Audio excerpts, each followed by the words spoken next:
Eyup, it's Louise. I'm coming at you today completely barefaced because I thought I'd film a little like get ready with me style video today and just sort of talk to myself, which is what I usually do when I'm sat alone putting my makeup on. So I thought I might as well film this because I've got a lot of thoughts to get out.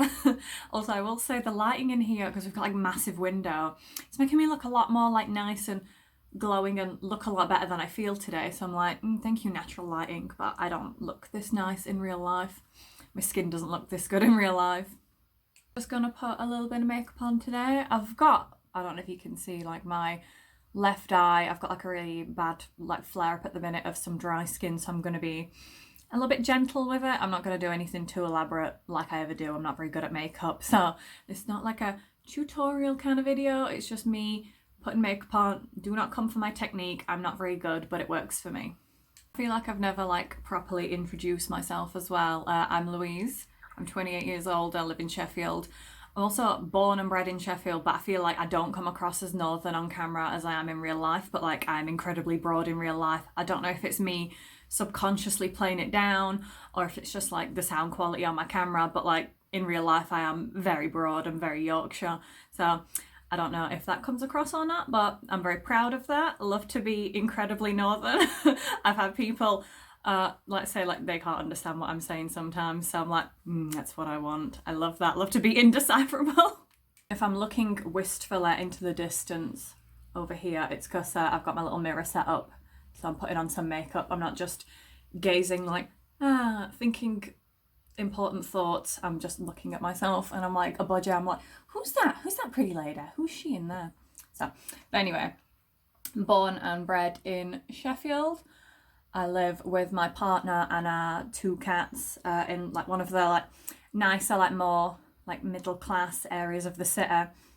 But where I grew up, it was, in a polite way, one of the less affluent areas of the city. It's like on the north side of the city, and the council really puts no money into it up there. Like you see such a stark difference. Like I couldn't just go out of my parents' house and go for a walk because there was nowhere to go, and like it didn't really feel safe. Like it was really like there was no money put into it. It was just like really run down and horrible. But then when I moved to the south side of the city, it's like, oh, it's like a world of difference. Like even the little tiny parks, that like little pocket parks, it's like people look after it. They've got like Friends of XYZ Park, and it's like, well, they don't have that. Like where my parents are, no one's going to be looking after those parks. They're all just destroyed. There's just like litter and people like riding motorbikes through the park and stuff. And it's like, that's just not very nice. Like I think people don't really take pride in where they live, but it's like a really deep-rooted issue because the council don't put any money in, no one like supports it, and people are always just ragging on it, and it makes me really annoyed, like to see how like vastly different the quality of life is where I am now as to where I grew up. So yeah, because I now live in what I will refer to as like one of the posho areas of the city, it's all like organic food shops and farmers markets and all that kind of stuff, and the kids are going to like like messy play at the church, and like the parents are taking them like 5 minutes down the road in the Land Rover, or they drive electric cars. It's like either you got like a massive 4x4 when you live in the suburbs, or you're like, please don't trip over the charging wire for my electric car when you're walking past on your state mandated walk. So it's yeah, it's either one end of the spectrum or the other. Yeah, I have like a lot of issues with like my class identity since I've moved here, because like I will say it is a much better quality of life. Like I feel a lot safer just walking around the streets. Not that I ever really felt unsafe around my parents' ends, but like you had to like be watching where you were going. But I mean, I still watch where I'm going now, because I'm like, someone could easily rob me around here and then realise that I'm skin and there's no reason to rob me. Yeah, so it's just like, it's completely different, and I feel bad for thinking like my life here is so much better than it was when I was living on the north side of the city, and it makes me feel like a class traitor, if I'm being honest. And like I have a lot of feelings about that, and it like it gets me, you know? So my partner is very self-described middle class, like their family is like socially middle class, whereas my family, and I would say myself as well, like a very working class. I left school, like left full-time education at age 18 and went straight into a job, and I've been working ever since. So it's like, people like me don't go to university. And I just didn't want to, and I just wanted to make some money and not be in loads of debt. So it's, yeah, the school that I went to as well, they didn't really push for anything. It was a very mediocre school. Everyone just did okay. They didn't really push you to be anything, which is quite disappointing. But when there's like 35 kids to a class, they can't really, like, I know the teachers are overworked. I completely understand that. It's like they can't give you what you need. When I was a young one, still living with my parents as well, like around the area that I'm living now, that was where we would come on a weekend, and we would we would live like the middle classes for a day, and we'd be like, oh yeah, let's go to this like posh cafe and buy like a £5 cupcake and just like eavesdrop on all the really like like the really middle class posh people and gently rib them and poke fun at them. Yeah, that used to be a very good pastime of ours. And then when I told my mum I was going to be moving up here, she was like, oh, I hope you don't turn into one of those. I'm like, I could never, you know, I grew up in a council house, and I will always be that girl that grew up in a council house. Like, I don't want to be middle class. I'm always scared. Like, when I'm like walking around, I'm like, I hope these people don't mistake me for being middle class. Like, I really just don't want that.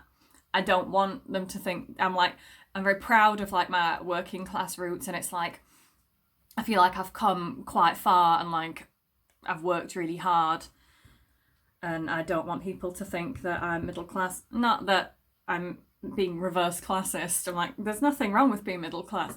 How can I be classist when my partner is middle class? You know what I mean? But yeah, it's just like, my class identity is very rooted.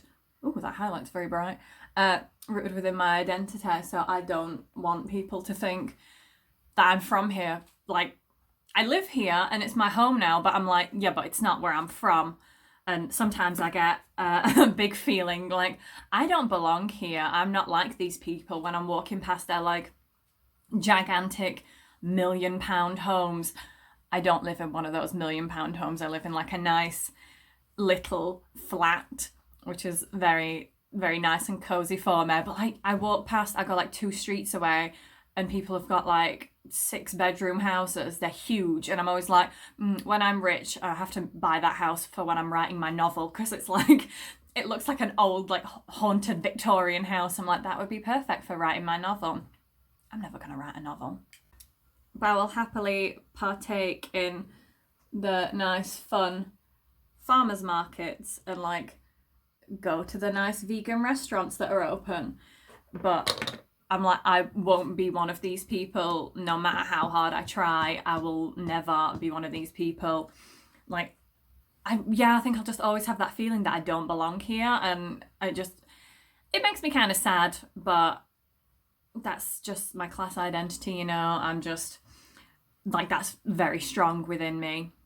But I feel like my mum would disagree. She would say that I am now a class traitor, because this morning I was like, I've got the day off, I'm gonna make myself a nice, and I don't know why I do this voice when I'm doing my this is my pretentious voice.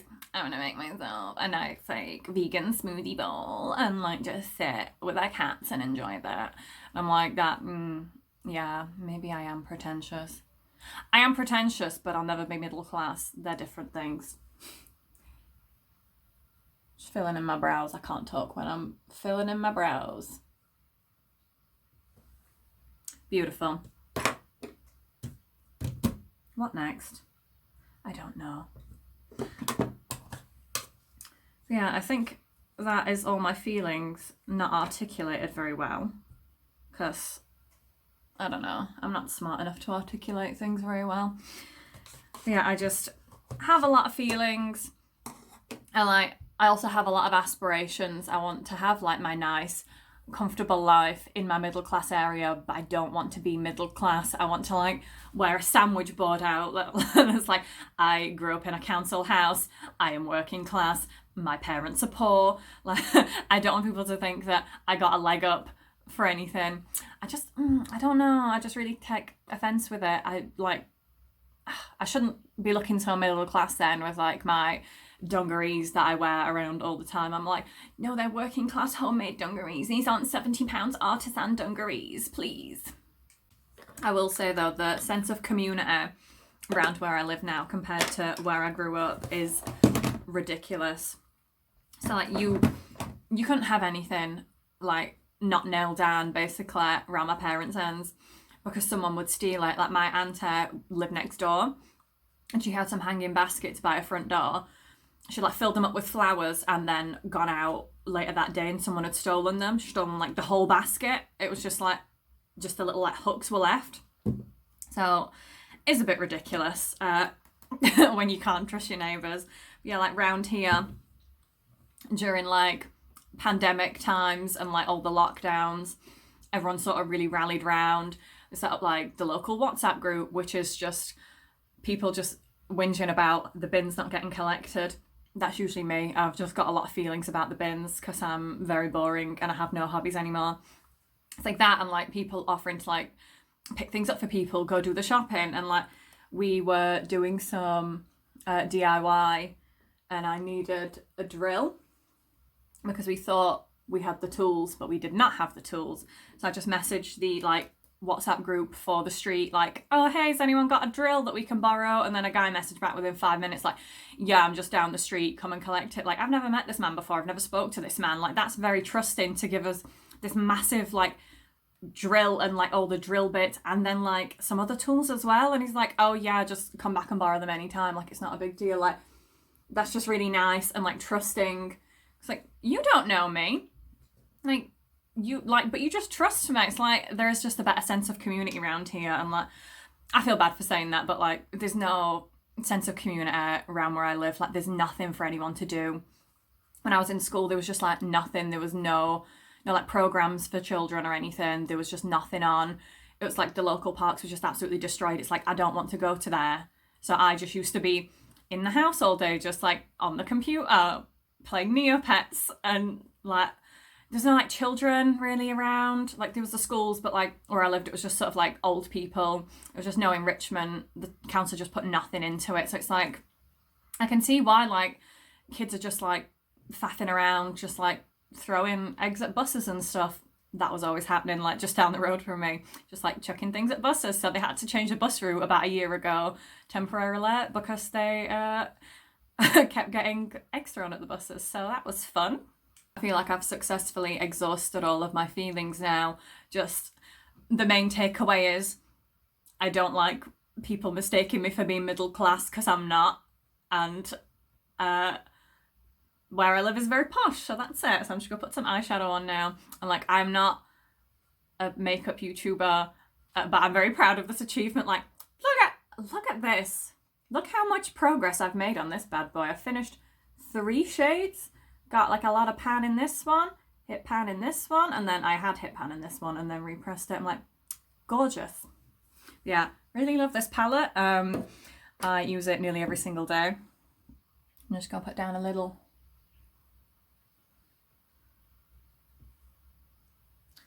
Oh, that was too much. Yeah, I've got like some dry skin here, so it's like, oh, that's clinging to it weird. Whatever. I'm just putting makeup on to sit in my house and just faff around today because I've got no plans because there's nothing to do because there is a lockdown on, and also I don't want to leave the house apart from my state mandated walk in a bit. Ooh, that looks awful. I'm just going to put some nice shiny eyeshadow on top so it'll look good. Yeah, I bought this little like Topshop eyeshadow. It's like a little duochrome moment. I feel like it cost me about £10 for a single eyeshadow from Topshop, and I was always really scared of using it because I loved it so much, and I don't know why I had that headspace. I'm like, yeah, but I really like it, so why would I use it? I need to save it for best. I'm like, when is for best, you fool?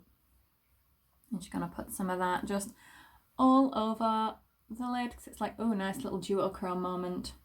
And then it looks like I've put in more effort than I have because I've put in no effort. Yeah, I bought this and then I bought another one that's like the same eyeshadow, but it's just a bit green. Like, why did I buy 2? I spent like £20. I don't even think they let him have a student discount as well.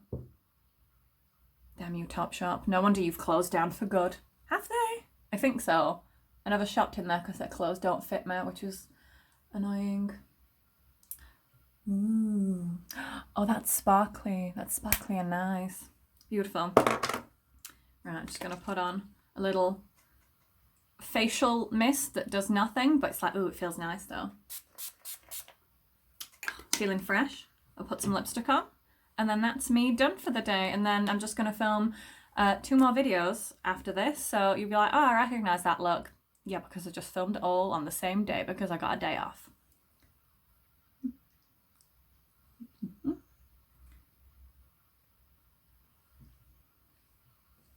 Lovely.